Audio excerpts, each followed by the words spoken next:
যে মোক এই আমাক ভাগৱতে সাৱধান কৰি দিছে যে কলি তেওঁ চম্ভালি থাকোঁতেই এদিন বাহিৰলৈ যোৱাৰ তেওঁ মন মেলিলে, বাহিৰলৈ গ'ল। গৈয়ে দেখিলে এটা অদ্ভুত দৃশ্য। কি দেখিলে?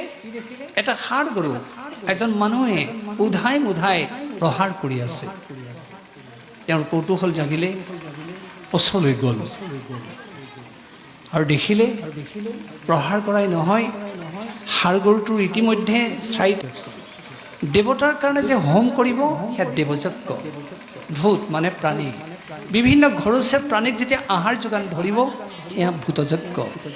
আৰু সাক্ষাৎ দামোদৰ বুলি ভাবি সমস্ত অতিথি গৃহলৈ অহাৰ লগে লগে যেতিয়া শুশ্ৰূষা কৰিব, এয়া হ'ব নৃযজ্ঞ, মনুষ্যযজ্ঞ। যি গৃহী লোকে এই পঞ্চযজ্ঞত ব্ৰতী হ'ব, পঞ্চশুনা পাতকৰ পৰা পৰিত্ৰাণ পাব। কিন্তু যিসকলে এই পঞ্চযজ্ঞৰ এধান মানে কৰ্মটো নিজকে জড়িত নকৰে, পঞ্চশুনা পাতকৰ পৰাটো হাত নাসাৰেই, আৰু তাত কলিয়ে স্থান লৈ ভালকৈ বহিব আৰু কলিয়ে তেতিয়া পৰিয়ালটোত দংশন আৰম্ভ কৰিব। গতিকে ইয়াৰ পৰা আমাক এই শিক্ষা দিয়া হৈছে পৰীক্ষিতৰ কাহিনীটোৰ যোগেদি যে আমি কলি থকা স্থানখিনিৰ প্ৰতি সাৱধান হ'ব লাগিব। কলিয়ে যেতিয়া সোণত থিতাপি লৈছিল, অৰ্থাৎ পৰীক্ষিতে তেওঁক স্থান দিছিল, সেই তেনে এটা ভুল পৰীক্ষিতে কৰি পেলোৱাৰ কাৰণে তেওঁৰো তেনেকুৱা এটা অৱস্থাৰ সৃষ্টি হ'ল। সেই কথাটো চাওক কেনেকৈ হ'ল। যিদিনাখন পৰীক্ষিতে নিজৰ ৰাজধানীৰ ভিতৰত থকা, মূল চৌহদৰ ভিতৰত থকা এটা বৰপেৰা খুলি চাবলৈ মন গ'ল, তেতিয়াই তেওঁৰ দুৰ্দশা আৰম্ভ হ'ল। তেওঁ দেখিলে বহুদিন অলাগতিয়াল হৈ বৰপেৰাটো পৰি আছে, তাতনো কি আছে মই খুলি চাওঁ। খুলিলে, দেখিলে তাত এটা তীৰ বিৰাই থকা সোণৰ মুকুট আছে। লগে লগে তেওঁ পিন্ধিবলৈ মন গ'ল পৰীক্ষিতৰ। পিন্ধাৰ লগে লগে কলিয়ে তেওঁক দংশন কৰিলে, কাৰণ কলিক থাকিবলৈ সোণত স্থান পৰীক্ষিতেই দিছিল। তেতিয়া কলিয়ে স্পৰ্শ কৰাৰ লগে লগে পৰীক্ষিতৰ মৃগয়া কৰিবলৈ মন গ'ল, মৃগয়ালৈ গ'ল। তৃষ্ণাই এনেদৰে লগ ল'লে, পানী বিচাৰি হাবাথুৰি খালে। শেষত উপায় নাপাই ধ্যানস্থ হৈ থকা মুনিক প্ৰকৰ্থনা কৰি যেতিয়া পানী নাপালে, তেতিয়া সেই মুনিৰ ডিঙিত মৃত সাপ আঁৰি দিলে। লগে লগে সেই ধ্যানস্থ হৈ থকা সমীক মুনিৰ পুত্ৰ শৃংগীয়ে শুনাৰ লগে লগে পিতৃক এনে নগুণাগতি কৰাৰ কাৰণে পৰীক্ষিতক অভিশাপ দিলে যে 7 দিনৰ ভিতৰত তক্ষকে তেওঁক দংশন কৰক।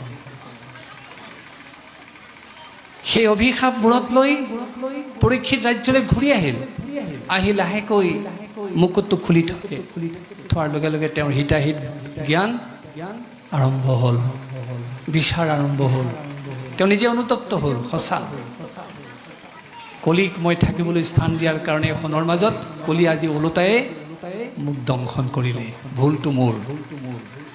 বৰপেৰাত সোণৰ মুকুটটো পৰি আছিলে, মই খুলি চাব নালাগিছিল, পিন্ধিব নালাগিছিল। আৰু সঁচাকৈয়ে মই আজি যিটো কদৰ্য কাৰ্য কৰিলোঁ, এজন নিৰীহ ধ্যানস্থ মুনিক মই যি ভৰ্ৎসনা কৰিলোঁ, মৃতসাপ আঁৰি দি তেওঁক মই যি লাঞ্ছনা কৰিলোঁ, এয়া সঁচাকৈ অতি গৰ্হিত কাৰ্য হ'ল। এই কাৰ্য যদি মই নকৰি আনে কৰিলেহেঁতেন, মই ৰজা হিচাপে তেওঁক মৃত্যুদণ্ড দিলোঁহেঁতেন। কিন্তু মই নিজেই ৰজা, মই নিজেই এই কাৰ্য কৰিলোঁ, কোনে মোক দণ্ড দিব? তেতিয়া তেওঁৰ দণ্ড তেওঁ নিজে গ্ৰহণ কৰিলে, ৰাজ্যৰ মায়া ত্যাগ কৰিলে, সংসাৰৰ মায়া ত্যাগ কৰিলে, সকলো মোহ ত্যাগ কৰি গংগাৰ পাৰত 7 দিন উপবাসে থাকিলে আৰু শুকদেৱক সন্মুখত লৈ ভাগৱত কথা শ্ৰৱণ কৰিলে। আৰু সঁচাকৈ 7 দিনৰ পিছত পৰীক্ষিতে মুক্তি লাভ কৰিলে। সেই ইয়াত কোৱা হৈছে, জ্ঞাতে অজ্ঞাতে যদি মানুহে ভুল কৰে, সেই ভুলৰ শুধৰণি ভাগৱত। তাৰ উদাহৰণ পৰীক্ষিত। পৰীক্ষিতে অজানিতে এটা ভুল কৰাৰ কাৰণে ভাগৱতৰ যোগেদি আকৌ শুধৰণি হ'ল, তেওঁ মুক্তি লাভ কৰিলে। সেয়া আমি কোনোবাই যদি আমাৰ মানুহে ভুল কৰে তেতিয়াহ'লে ভাগৱতৰ যোগেদি তেওঁ শুদ্ধ হ'ব পাৰে। আৰু সেই মুকুটটোৰ ৰহস্য কথা জনাই থওঁ আপোনালোকক। সেই যে বৰপেটাত থকা মুকুটটো ক'ৰ মুকুট আছিলে? সেই মুকুটটো আছিল জৰাসন্ধৰ। যিদিনাখন ভীমে জৰাসন্ধক বধ কৰি মুকুটটো হস্তিনালৈ লৈ আহিছিল, তেতিয়া যুধিষ্ঠিৰে ক'লে যে ভাতৃষভ, এই মুকুটটোৰ প্ৰতি কোনো লালায়িত নহ'বা, কাৰণ ইয়াত সহস্ৰজনক হত্যা কৰা, সহস্ৰগৰাকী বনিতাক অপমান কৰাৰ ক্লেদ এই মুকুটটোত সোমাই আছে, গতিকে এই মুকুটটো পিন্ধিবলৈ কোনেও যত্ন নকৰিবা। কিন্তু পৰীক্ষিতৰ এই কথাটো অজ্ঞাতে থাকিলে, সেইকাৰণে তেওঁ মুকুটটো পিন্ধাৰ কাৰণে সেই দুৰ্দশা হ'ল। গতিকে সেই কলি থকা মুকুটটো আছিল জৰাসন্ধৰ। এইদৰে আমাক পৰীক্ষিতৰ কাহিনীৰ যোগেদি আমাক এনে শিক্ষা দিয়া হৈছে, আমি যদি সেইবিলাক কথাত গুৰুত্ব দিওঁ তেতিয়াহ'লে আমাৰ ঘৰখনত থকা অশান্তি আমি নাইকিয়া কৰিব পাৰিম আৰু জীৱনটো এটা শান্তিপূৰ্ণ অৱস্থাৰে আমি কটাব পাৰিম। গগন শৰ্মাই মাতি আনিছে বুলি, তেতিয়াতো মই লগালগ গগন